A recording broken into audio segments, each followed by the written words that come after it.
I recall riding through the market. We call it the market, meaning that you're not in the office, you're actually riding around the city and you're going to different stores, right? Mass merch, supermarkets, small grocery, convenience stores, drugstores, etc. So we're in the market and I'm riding with my manager, and this was maybe 4 years ago when I first started rocking the beard or growing the beard, right? 5 o'clock shadow before I decided to go crazy with it. And we do some small talk, and the energy kind of makes me feel, okay, well, hey, it's about to come. He's about to say something. And he says, hey, what's all this? And I say, what do you mean? What are you talking about? And if he's gonna go there, he has to go there, right? So he says, the beard. What are you doing with the beard? And mind you, the manager that I was with, his profile was comparable, right? He was younger.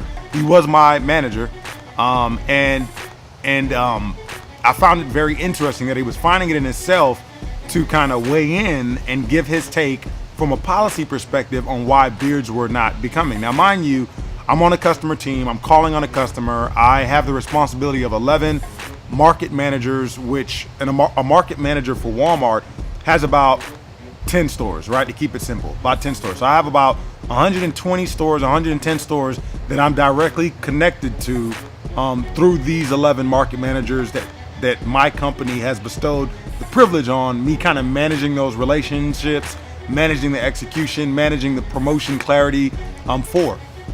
And he goes on and he explains that beards are not professional. And I explained to him that if you feel that beards are not professional, then that's all perception. And if we want to talk perception, then we can talk about a slew of different things, right? If we're going to talk about perception, then we can open the bucket to a lot of different subjects. So he goes on and says, well, it's not that the company's not ready for certain changes like beards and tattoos and so forth, but he feels the customer is not ready for it. Mind you, I'm on this customer team and I am a top performer, right? When you look at Walmart, as far as how Walmart performs in a segmented fashion, right? I had counterparts at the time, and there were, as far as my role, there were probably another 30 people in my same role throughout the United States. So when he brings up the customer, I'm looking at it like, hey, I'm a top performer in this customer that I'm calling on as it relates to my results. And you're saying that you don't feel the customer is ready for such a drastic change like a beard or whatnot. And really, I looked at this as just a continuation of the jargon that has probably been introduced throughout the years, right? Which is just utter crap. So I explained to him, what do you mean? I'm a top performer. To say that the customer is not ready for it and it's not about our organization, but it's really about the customer, that's just utter crap. It's not accurate. I'm a top performer, so if there was an issue, you should see it in my performance. You should see it in what the customers buy. You should see it as far as customer escalations, as far as them not wanting to interact with me. So because of that, we have a lot of service complaints and so forth. That wasn't the case. I was a top performer. So he goes in and tells me about perception, tells me about the company having this stance and it being policy. And this is the angle that I took. And I don't know if you can take this in your organization, but I'll tell you that this is what I took.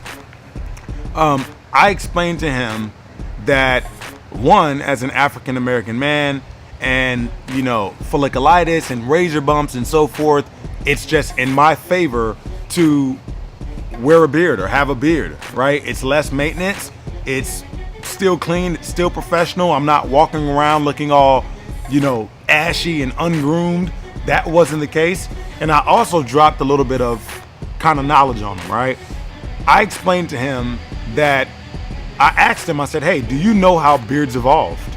And he's like, what do you mean?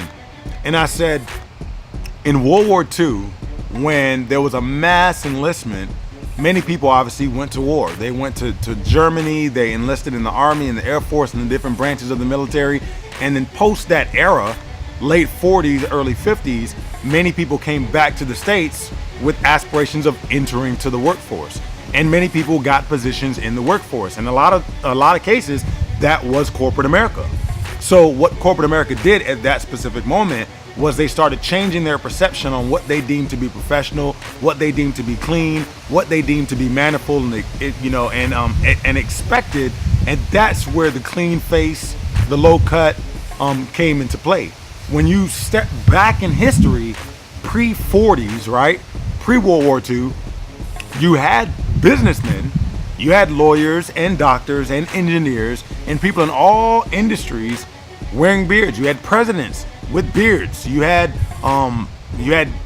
different people in different avenues wearing beards. But post the 40 era is where the clean face kind of came in. And I implored him to not what I call to not have granddaddy syndrome. And granddaddy syndrome to me is where you're young, whether you be a Generation Xer or millennial or whatever it may be, you come into an organization, you completely assimilate because the option to assimilate is a lot easier if you're not a minority. And this man was a non-minority, and you do what you've seen your predecessors do, or you completely take the mindset that your predecessor took or predecessor had. And I kind of implored that he thought beyond normal circumstances, because at this point he had the option to think bigger and think better and understand what his stamp was going to be as it relates to his contribution to the organization. And I said, you're telling me about policy and you're telling me about what should be and what's preferred, when in fact what you should really be asking yourself is, how can I make a difference? And as I see the world change, and with me being young, as I see the world change as a boss or as a manager, how can I pay attention to the things that really matter and not get lost in policy, especially when it's policy that's affiliated with external appearances or aesthetics? If you're gonna look at beards, and if you're gonna look at tattoos and these other things that really don't push the business forward, then you're going to miss out on a lot of talent. And as an organization that's a Fortune 50 company, you can't afford that. You can't afford that. Apple gets it, Google gets it, Amazon gets it. They're about performance, and they're about a long-term strategy and a long-term vision, and wondering how can we best serve the markets that we serve. And really, when you scale it back in your industry, whether you're an engineer or a lawyer or a doctor or in any realm of business, finance, sales, marketing, that's really what it's about. It's not about a beard. So again, I'll say that this video kind of pertains to a couple different audiences. One, the employee. If you're like myself, even though I'm a director, I'm still an employee of the organization that I work for or work with.